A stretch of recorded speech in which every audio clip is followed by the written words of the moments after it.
हाँ तो बच्चों, ऐसा सीनियर सेकेंडरी स्कूल लक्ष्मणगढ़ में आपका एक बार फिर से स्वागत। जैसा कि आपने पूर्व में पढ़ा कि हम कल पढ़ रहे थे कि कक्षा 8 की हिंदी और उसमें हमारा जो टॉपिक व्याकरण का चल रहा था विशेषण, और उसके हम भेद पढ़ रहे थे। और भेद में आपने जाना कि पहला जो भेद पढ़ लिया आपने गुणवाचक और दूसरा आपने परिमाणवाचक। गुणवाचक और परिमाणवाचक विशेषण जो कि आपने पढ़े, और आपने विशेषण जो गुणवाचक के बाद में परिमाणवाचक विशेषण पढ़े, उसके जो भेद थे निश्चित और अनिश्चित। दो प्रकार के परिमाणवाचक विशेषण के भेद होते हैं, निश्चित और अनिश्चित। 3 किलो चीनी, 5 मीटर कपड़ा, 10 मील दूरी। तो ये क्या है, निश्चित हो गई। परिमाण का मतलब माप तोल, इसका बोध किया जाता हो।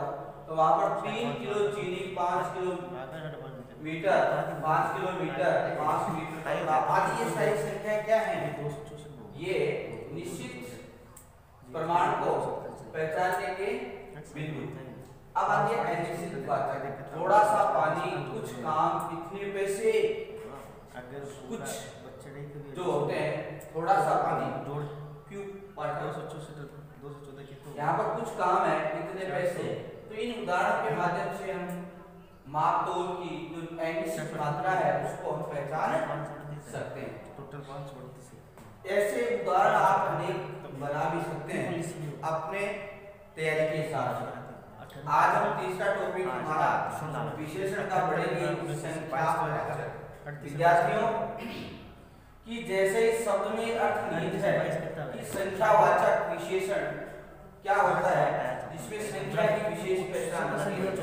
जो संख्या सर्वनाम शब्दों की संख्या या क्रम या गणना का बोध कराते हैं। क्या है, संख्या क्रम गणना का बोध कराते हैं। नंबर कि जो हम बोलते हैं ना कि क्रमागत संख्या, बढ़ते क्रम में संख्या, और उनकी जो गणना करने का जो पहचान करने का जो शब्दों के माध्यम से है वह संख्यावाचक विशेषण। विद्यार्थियों उदाहरण समझेंगे हम कि इस कक्षा में 30 छात्र हैं। निश्चित हो गया कि इस कक्षा में 30 छात्र हैं। दशरथ के 4 पुत्रों का विवाह हो गया। दशरथ के कितने पुत्र थे? 4। यहाँ 30। तो आपने संख्यावाचक विशेषण की जो उदाहरण आपने पढ़े उसमें 30 और 4। इस बगीचे में आम के कुल 50 पेड़ हैं। तो यहाँ पर 50 जहाँ संख्या आती है, ये संख्यावाचक विशेषण की पहचान का उदाहरण है। विद्यालय में अध्यापकों की संख्या 50 है, 45 है। तो ये संख्या क्या हो गई, निश्चित हो गई। तो यहाँ हम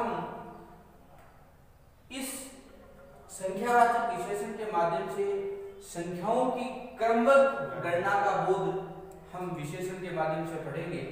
ये 2 प्रकार के होते हैं, निश्चित और अनिश्चित। देखिए विद्यार्थियों, हम विशेषण के भेद के रूप में अमूमन ये देखने को मिलता है कि निश्चित और अनिश्चित 2 जो भेद होते हैं, चारों जो विशेषणों के भेद में अमूमन देखने को मिलता है। यहाँ संख्या आती है, वो निश्चित संख्या भी होती है, उनका क्रम भी क्या होता है, निश्चित भी होता है, और आरोही अवरोही भी हो सकता है। और गणना हम क्रमबद्ध भी कर सकते हैं और अक्रमबद्ध भी कर सकते हैं। निश्चित संख्या जैसे अभी आपने उदाहरण समझा कि कक्षा में 30 छात्र हैं, विद्यालय में 50 अध्यापक हैं, इस बगीचे में 50 आमों के पेड़ हैं। और अनिश्चित जिसका कोई निश्चित पता नहीं हो। विद्यालय में छात्रों की संख्या अनिश्चित या इन्फिनिटी है, अध्यापकों की संख्या इन्फिनिटी है, ये अनिश्चित हो गया। वर्षा होने की संभावना है या नहीं, होगी या नहीं पता नहीं।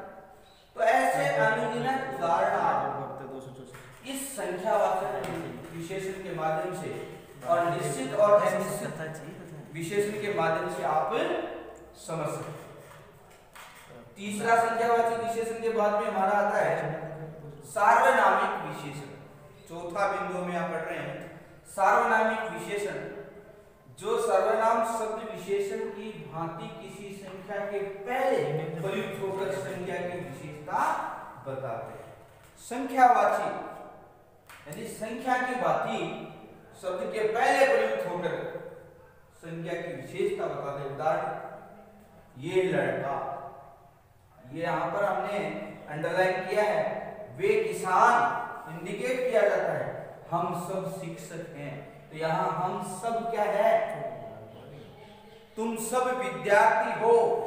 यहाँ हम अनेक उदाहरण बना सकते हैं। वे गाड़ियां खड़ी हैं या वहां गाड़ियां खड़ी हैं, ऐसे उदाहरण आप बना सकते हैं। वे दो पेड़ वहां बगीचे में खड़े हैं, ऐसे उदाहरण आप,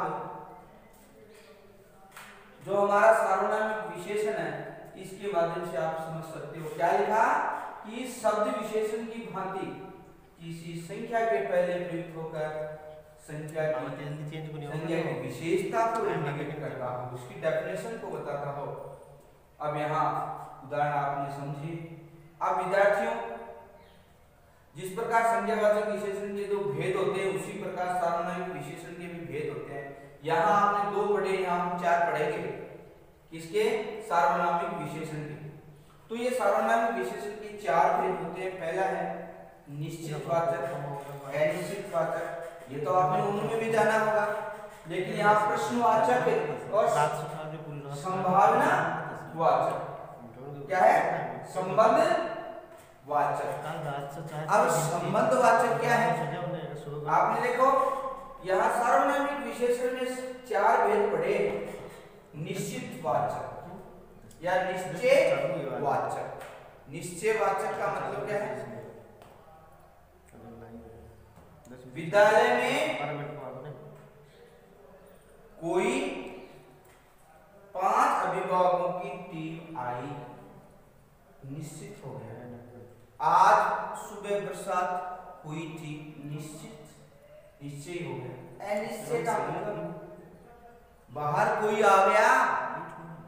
विद्यार्थियों, अध्यापक आ रहे हैं, शिक्षक आ रहे हैं, सर आ रहे हैं।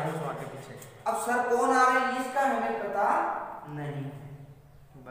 प्रश्नवाचक चीज जिसमें प्रश्न संबंधित, कोई आ गया, कोई आ गया। अब कौन आया इसका पता नहीं है। संबंधवाचक में क्या हुआ?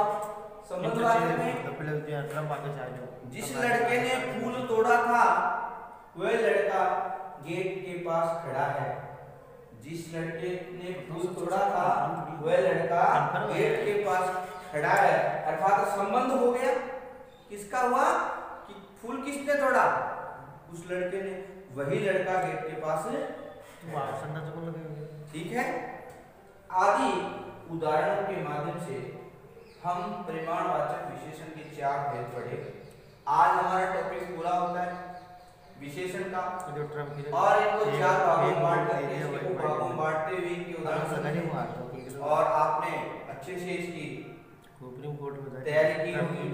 मैं उम्मीद करता हूँ कि आपने समझ में आया है, और आप इसकी स्क्रीनशॉट ले लीजिए और इसको नोटबुक में करने का प्रयास करें। ध्यान से समझ करके इस कार्य को अंजाम देना है। मिलते हैं अगले वीडियो में। आज के लिए इतना ही। धन्यवाद।